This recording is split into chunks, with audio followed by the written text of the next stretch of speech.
Before you head out the door or click that mouse, there's a few things you need to think about before you go shopping this holiday season. Keep watching.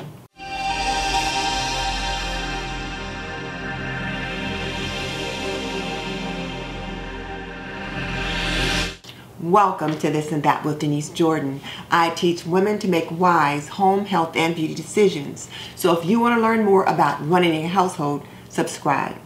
Or if you want to see reviews about products that can benefit you in your home, subscribe. Because I do videos about those topics all the time. So hit that subscribe button and tap that little bell icon so you don't miss any upcoming videos. But definitely check out the show notes in the description box below, because that's where I will link my favorite housekeeping and gardening solutions. Okay, let's jump into it. I was just doing some thinking about holiday shopping and some of the people that are on my list. And because of the differences in ages, in circumstances, and in capabilities, I had to really think about what kind of gift I was going to get them. And I decided maybe I ought to share some of these tips with you. So the first thing you want to do before you go shopping is set a budget. Whether you're shopping online or shopping in your brick and mortar stores, you need to have a budget because it's all coming out of the same pot. So please set a budget. The next thing you want to do is think about how much do you want to spend per person. Let's say there's 10 or 15 people on your list. You set your budget for $600. How much do you want to spend per person? And then depending upon their age group, gifts might cost more than others. So you want to think about that. And then the last thing you want to do is make sure that you make a list. So that as you're sitting by your computer, or if you're out at the mall, you can check it off as you go down. And one other thing you might want to consider is how many gifts per person do you want to get? So let's say for your littlest ones, you might want to get them 2 or 3 gifts. So maybe you want 2 or 3 gifts that are less costly, but for your older grandchildren or children, maybe there might only be 1 or 2 gifts because the things that they want are more expensive. Those are certainly things to think about. Now, if you have a family, particularly children, that count how many gifts people get, Susie got 3 and Nene got 5, then you need to also take that into consideration. So you might have some that are more expensive and less expensive, but making sure they have the same number. The only reason I bring that up is because I've got children, I've got grandchildren, and I've seen enough that happens in families to know that sometimes that's an issue. So make sure that you have the same number of gifts for children, but if they don't have to all cost the same amount. So just keep that in mind. How are you going to deliver the gifts to the person? For example, if you have children or grandchildren that live out of state or out of town even, then the cost of shipping is going to be included in that gift. So you need to think about the cost of shipping in your budget. Some ways to get around that is sometimes you can have the store deliver it to their home. Maybe they'll gift wrap it for a fee and then put a little note in and then send it out. Or maybe you can have the store deliver it and get someone on the other end, the parents or someone like that, to wrap it once it gets there. But you need to consider how it's going to get there. The other thing is this. Are you going to see them on Christmas Day? They're going to fly in to visit, but now they have to fly home. How much can they take back on the plane?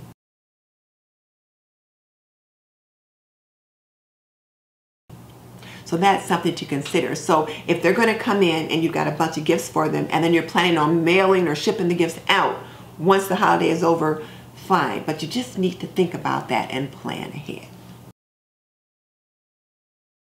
The other thing is, if you are having a gift shipped, you want to make sure that you plan plenty of time for the post office to get it there. I believe for the U.S. Postal Service, December 11th is usually a pretty good deadline to have things in the mail if you want to make sure you get them there by Christmas Day. I'm not sure what that date is for UPS and FedEx and those kinds of things, but you certainly want to plan ahead, because mailing things sooner is certainly better than later. So think about, if you've got to get it in the mail, try to get it purchased early enough so that you can get it in the mail before December 15th. That at least gives them about 9 days to get it to where it's going.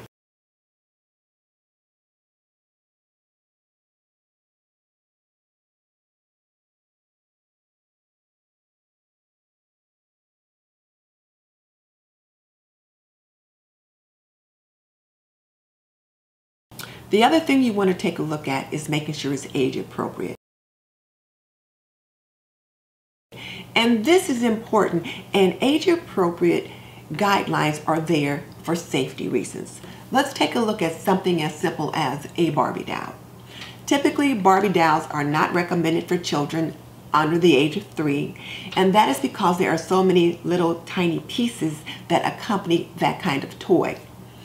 The other thing is, if you're looking at, say, a Barbie, for example, there are certain Barbies that are recommended for children within certain ages. For example, the 3 to 5-year-old will have more difficulty putting the clothes on and taking the clothes off, because that's typically what 3-year-olds are doing, is taking the clothes off rather than putting them on.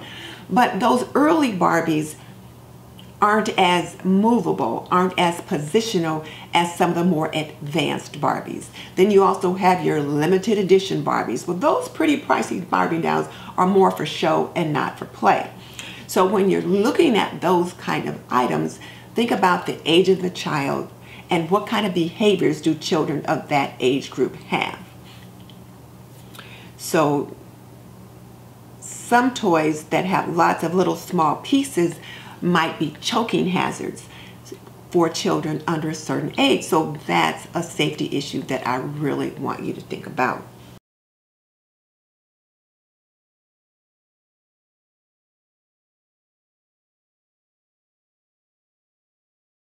Other toys that are very popular are things that are like building blocks, Legos and Lincoln Logs and things like that.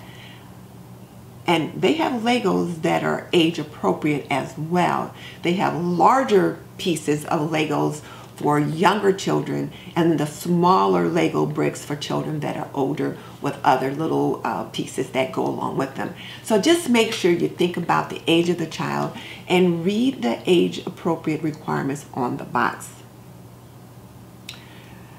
And I know it's always fun to try to buy whatever item is trending this particular year, but really look at the child or the individual and see if they're the kind of person that would enjoy that item. Don't spend a lot of money on something that's trending and then the person you buy it for is not into that. And not just for children, you also want to think about the disabilities or capabilities of an individual. For example, I picked up this beautiful, beautiful nightgown for my mom. And it was so cute. I even bought one for myself. And I got it home. I tried on my new nightgown. And I'm looking in the mirror. Then I thought, I wonder what the care instructions are. So I looked at it, and it's hand washed cold water. I'm like, okay, my mom is 86 years old. She does not do laundry anymore. And my sister's not about to hand wash a nightgown. So that one's going back to the store. So look at the care instructions, be it clothing or electronics or even toys, so that the person that you're getting the gift for is able to manage it.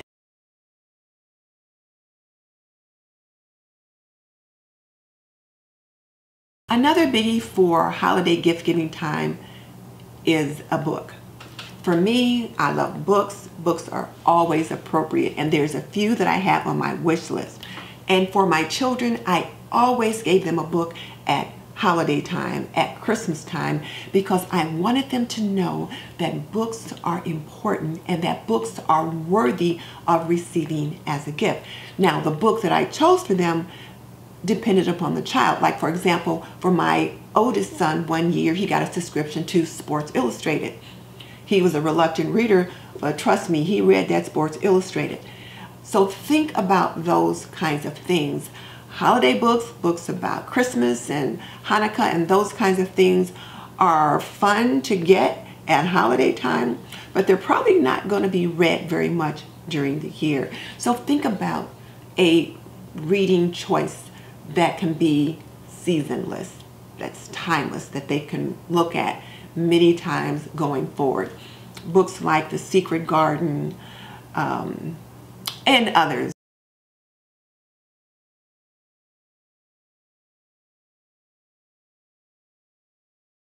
Now, if you've got someone that they really don't like to read, but they do like to look at pictures, then a nice coffee table book is always appropriate. Last year, for my son and son-in-law, I got them this hip-hop coffee table book. I found it at Macy's. It was a regular $40 item, and I just happened to hit the right time, and it was 50% off. The book was like this long. It was probably this thick. The thing was huge. Could almost be a lethal weapon. It was so heavy. And I needed help getting 3 of them out of the store. But the men in the family loved it. It had pictures, just huge, vibrant pictures of the hip hop movement from the very first person to like current day when the book was printed. It was lovely, and it's one that you just sit on the coffee table. People sit down, they leaf through it, and it's a conversation piece. So if you decide to give a book, then think about something that's a coffee table item, something that can generate conversations. Now let's look at gifts that require batteries. If you have any kind of a toy that requires a battery, please put the batteries in with the gift. I'm not saying put them in the gift, but wrap up a set of batteries to make that gift operate and put it in the gift box or the gift bag, because there's nothing worse than waking up on Christmas morning, kid wants to try out the new toy, there's no batteries in the bag, and then you're scrounging around the house trying to see if you've got any batteries that will fit that item. So please buy batteries and put it in with the gift.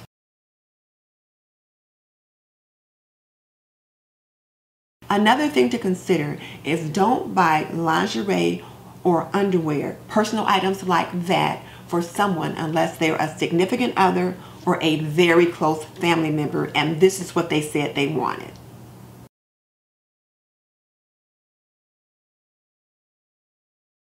Now, jewelry can be a hard item to buy. One of the things you'll see in abundance while you're shopping is boxed jewelry. Earrings and necklaces and beads and just all kinds of things. I suggest avoiding those kind of options unless you really know what that individual likes. Personalized things, let's say necklaces with an initial or something like that, are almost always loved and appreciated.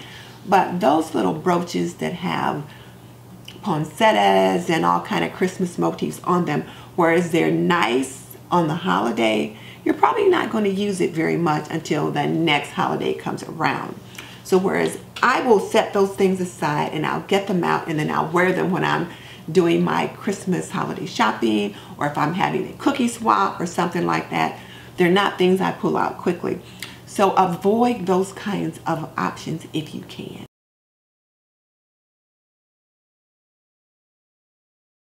Consider gift items that can be used year-round. Those cute little Santa Claus necklaces and pins and all those kinds of things are adorable during holiday time, but they really don't get very much use throughout the year. So avoid those kinds of things if you can. Now for me, I always appreciate an addition to my Santa collection or my Nutcracker collection or my reindeer collection. I love to get those kinds of things at Christmas time because I know I'm going to find a place for them in my holiday decorating next year. So those kinds of things are always welcome. But Santa earrings and Santa necklaces, no. And really, unless you really know the person's style, jewelry is probably not the best option. For example, one of my daughter-in-laws loves bangles. I could buy those little bracelets that go from here to here. She would probably love them. She loves bangles and she loves shiny, pretty things like that.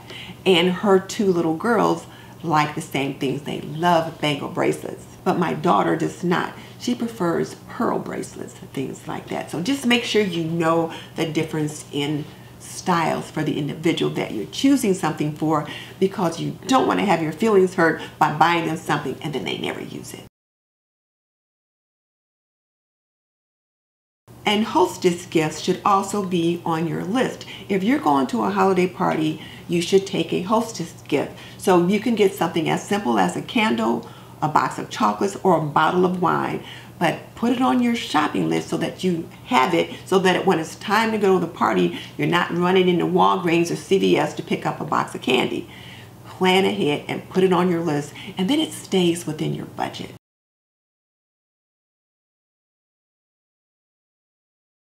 And probably one of the biggest items that you see given at holiday time will be cash or gift cards. Money is always appropriate, and gift cards are almost always appropriate. You want to make sure, number one, that you're buying the gift card at a place where that person likes to shop, or a gift card that they can take to their favorite shopping place.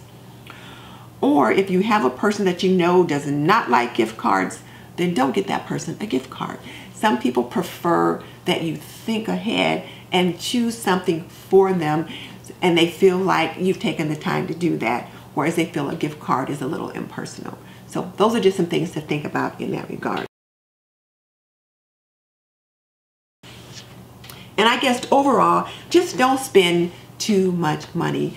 Don't bust your budget and then go into the new year in debt, and then you're depressed over how are you going to pay for all of these purchases that you purchased over the holiday season.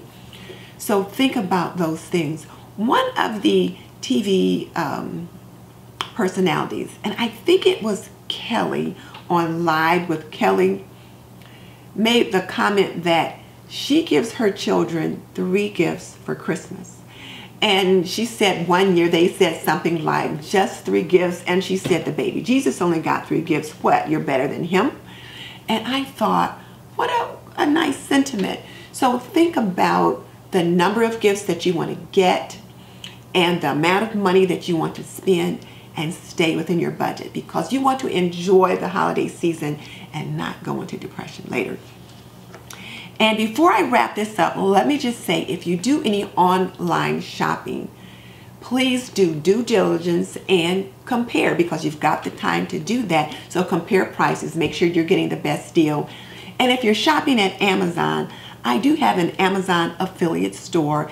So I'll put a link below that you can enter the Amazon store through one of my affiliate links. And then if you don't want to buy whatever item it is that's on the page when it opens up, just shop around and go to the area that you want to be in when you hit Amazon.